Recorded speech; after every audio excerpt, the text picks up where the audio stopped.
Meet Ryan and Steve. They are both 32. They live in the same city. They both earn $80,000 a year. And after years of responsible financial decisions, canceled subscriptions, and convincing themselves that supermarket brand cereal tastes exactly like the expensive stuff, they've both managed to save $80,000. Financially, they are identical. Personality-wise, not even close. Ryan likes stability in every part of his life. He likes having a plan and knowing what comes next. He wants a place that feels permanently his, a garage for tools he may or may not know how to use, a backyard he can slowly become irrationally protective of, and the freedom to make the place completely his own. Steve is different.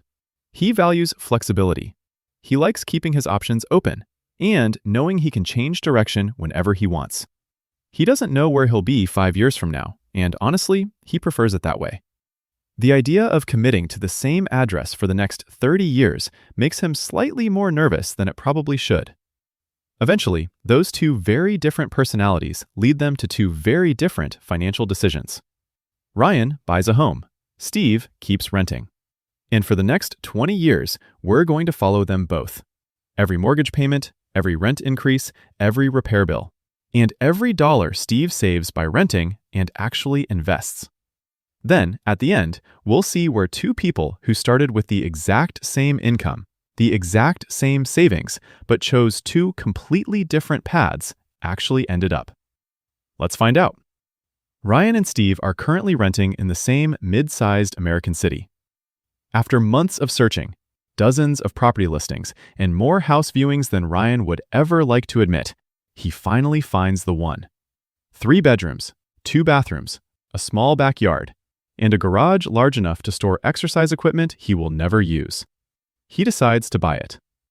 The home costs $350,000. Ryan puts $70,000 down, exactly 20%. That leaves him with a $280,000 mortgage. But the down payment isn't the only money Ryan needs to buy the house.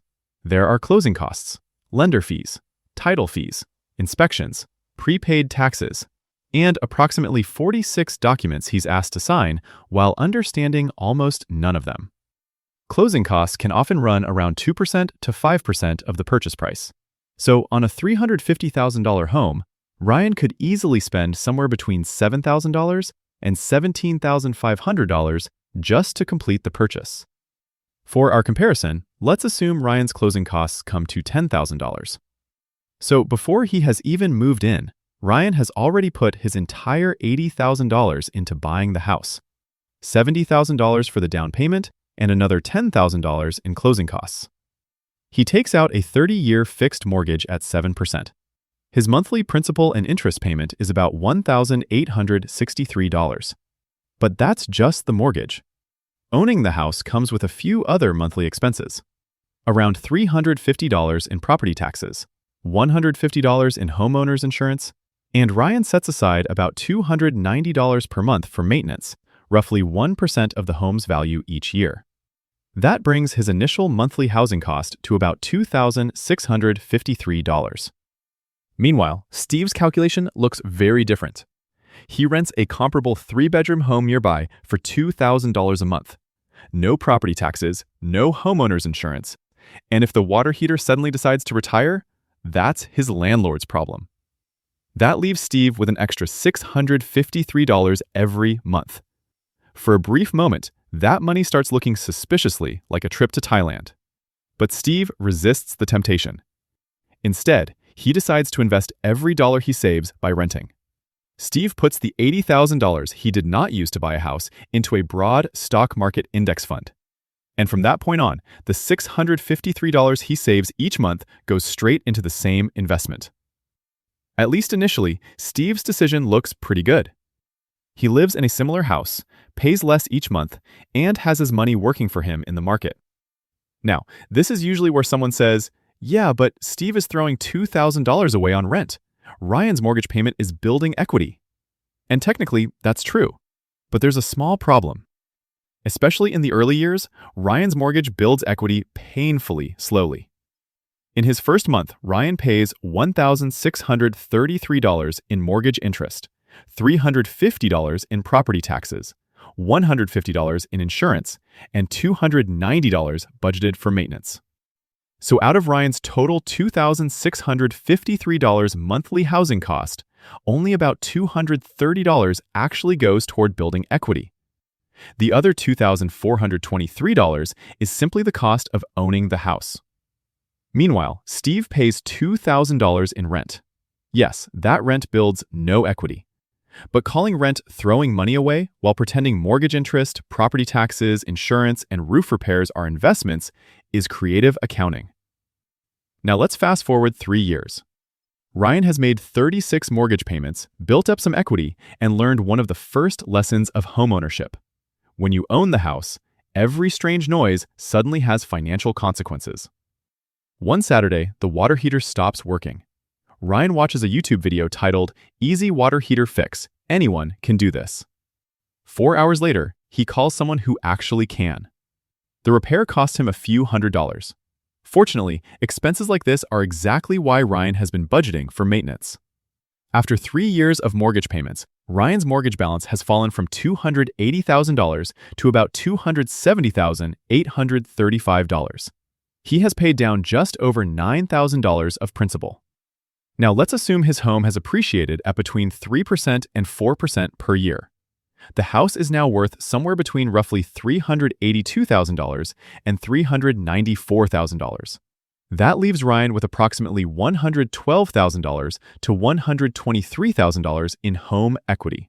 That is real wealth. Meanwhile, Steve has paid $72,000 in rent over those 3 years, but his original $80,000 has remained invested. At a 10% annual return, that initial investment alone has grown to roughly $106,000. Steve has also continued investing the monthly difference. Add those contributions and their growth, and his portfolio is now worth roughly $130,000. So after 3 years, the result is surprisingly close. Ryan has built substantial home equity. Steve has built a substantial investment portfolio. Ryan can paint the living room whatever color he wants. Steve can move next month. But as the years go by, the costs on both sides begin to change. Ryan's principal and interest payment remains fixed, but that doesn't mean the total cost of owning his home stays exactly the same. As the value of the property rises, his property taxes rise with it. Insurance gets more expensive. And as the house gets older, the repair bills start becoming more ambitious. Meanwhile, Steve has a growing expense of his own: rent. He starts out paying $2,000 a month, but every year his rent creeps a little higher. $2,000 becomes $2,060, then roughly $2,122, then a little more the year after that.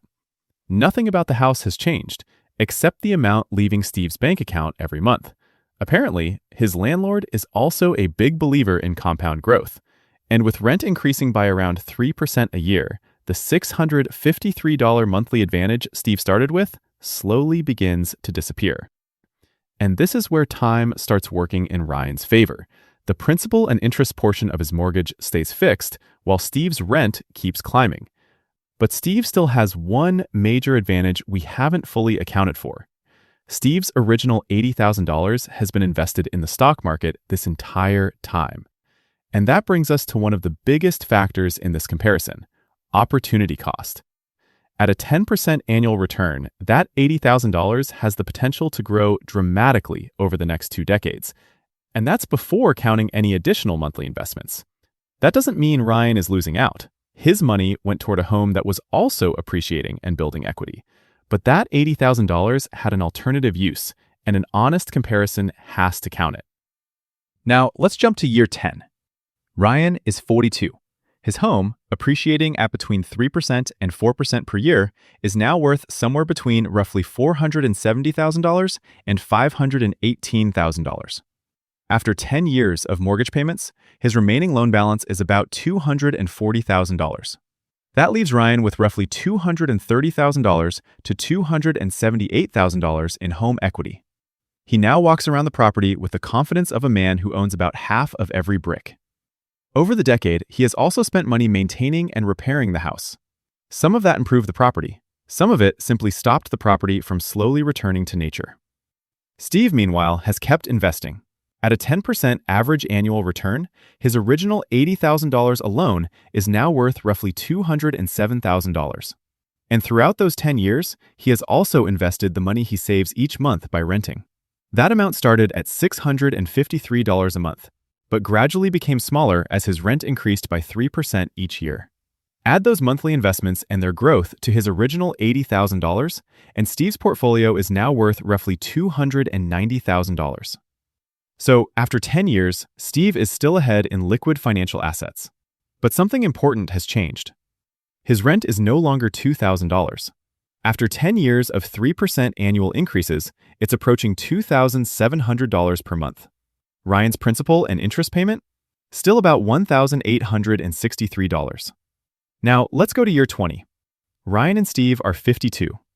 Ryan's home, appreciating at between 3% and 4% per year, is now worth somewhere between roughly $632,000 and $767,000. His mortgage balance has fallen to about $160,000. That leaves him with somewhere between roughly $472,000 and $606,000 in home equity.